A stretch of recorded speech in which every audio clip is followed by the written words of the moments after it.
Bonjour à tous et bienvenue dans cette nouvelle vidéo des tutos de Ben. Alors aujourd'hui je ne vais pas vous présenter un logiciel mais je vais vous présenter un site internet que j'ai trouvé via le site français EduScol.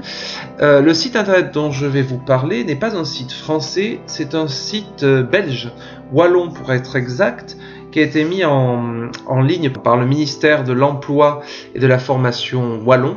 Et c'est un site qui a pour but d'offrir des formations en ligne sur l'utilisation des technologies informatiques, du plus basique jusqu'à des formations, des notions un peu plus avancées.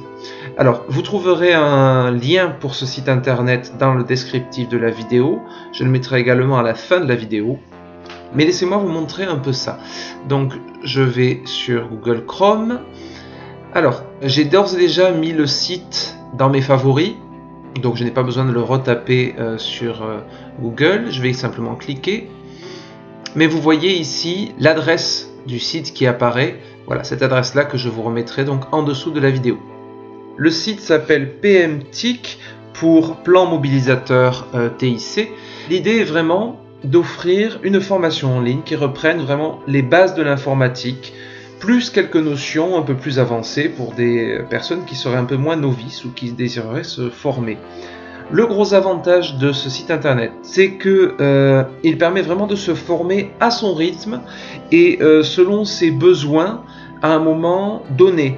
Les modules sont courts, on n'est pas obligé de les faire tous à la suite et chaque module prend simplement quelques minutes.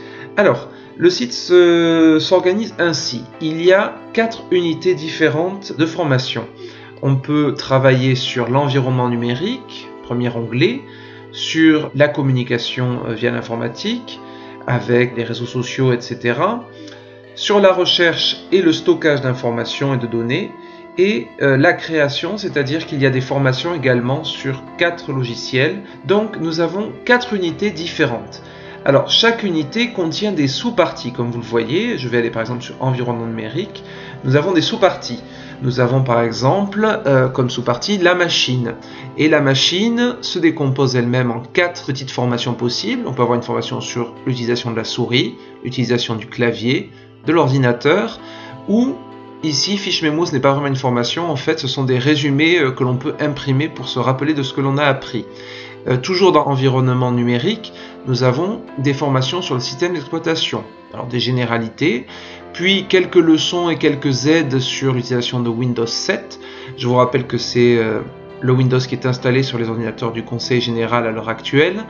Windows 8, qui est le logiciel qui est installé maintenant par défaut sur tous les ordinateurs que l'on achète neufs et que vous avez peut-être chez vous. Puis quelques petites formations sur l'utilisation des fichiers et des dossiers dans Windows. Et puis une troisième sous-partie concernant les tablettes. Bon, lorsque j'aurai fait tous ces modules-là, je pourrais passer éventuellement sur l'onglet communication et j'aurai accès, à des notions concernant l'email, concernant les réseaux sociaux, concernant le partage de données, etc., etc. Alors je vais aller sur quelque chose de très simple. Je vais aller sur par exemple la souris, l'utilisation de la souris. Je vais cliquer simplement. J'arrive sur cette page-ci, qui est la page du module de la formation sur la souris. Vous voyez ici que nous avons une sorte de petite présentation rapide. Et à gauche, 4 étapes. Découvrons, exerçons-nous, récapitulons, approfondissons. Donc je vais cliquer sur Découvrons et je vais avoir des informations sur la position. Alors ce qu'on montre ici est très basique. Vous avez soit des petites vidéos, soit des petits textes, soit éventuellement des sons qui vous expliquent. Évidemment ici il ne s'agit que de formation. Je clique sur les boutons, je vais avoir une formation sur les boutons, etc. Ce qui est intéressant, c'est évidemment, une fois que l'on a visionné les 4 petites vidéos, qu'on a lu les petits textes, ce qui est intéressant, c'est de s'exercer, comme vous le voyez ici. Donc je clique ici, et là, j'ai un certain nombre d'exercices, par exemple les formes géométriques. Placez votre curseur sur chacune des formes et observez ce qui se passe. Donc je mets sur le bleu, et j'essaie de suivre, n'est-ce pas, la position du bleu. Je vais sur le rouge, et j'essaie de suivre le rouge. D'accord ? Vous avez comme ça une série de petits exercices qui vérifient que vous avez compris, je dirais, les différentes notions qui ont été abordées. Sur le clavier, il y a des choses un petit peu plus compliquées, par exemple. Donc je clique sur le clavier. À nouveau, j'ai Découvrons, exerçons-nous, récapitulons, approfondissons. Et à nouveau, ce qui est intéressant, c'est qu'on va découvrir des choses que l'on ne savait peut-être pas. Par exemple, on a un résumé de différentes fonctions qui sont présentes sur le clavier et que vous ne maîtrisez pas forcément et qui peut être utile de découvrir. Donc si je clique par exemple sur la touche F1, je vois apparaître que la touche F1 permet d'obtenir l'aide d'un logiciel. Une fois que j'ai fait ceci, je vais dans l'exercice et je vérifie que je parviens à utiliser ce qui m'a été appris. Voilà. Donc le site se décompose véritablement ainsi. Vous voyez que j'ai tout le temps accès aux 4 unités de formation en haut de la page. Ce n'est pas la peine de faire précédent pour quitter un exercice et essayer de revenir à la page d'origine.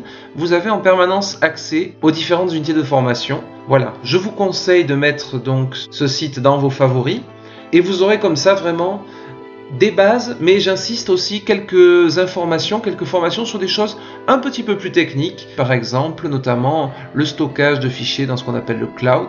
Le cloud, on en entend beaucoup parler, mais on ne sait pas forcément ce que c'est. Et là, vous avez toute une information. Donc, d'un niveau très très basique, encore une fois, les premières leçons sont très faciles, jusqu'à des choses un peu plus compliquées et que vous pourrez réutiliser dans votre pratique professionnelle. Voilà. Je vous remercie d'avoir regardé cette vidéo, j'espère qu'elle vous aura plu. Si elle vous a plu, n'hésitez pas à la partager, n'hésitez pas à en parler à vos collègues. Encore une fois, j'attends vos remarques, vos suggestions, vos commentaires pour une prochaine vidéo. Je vous remercie et vous souhaite une bonne fin d'après-midi.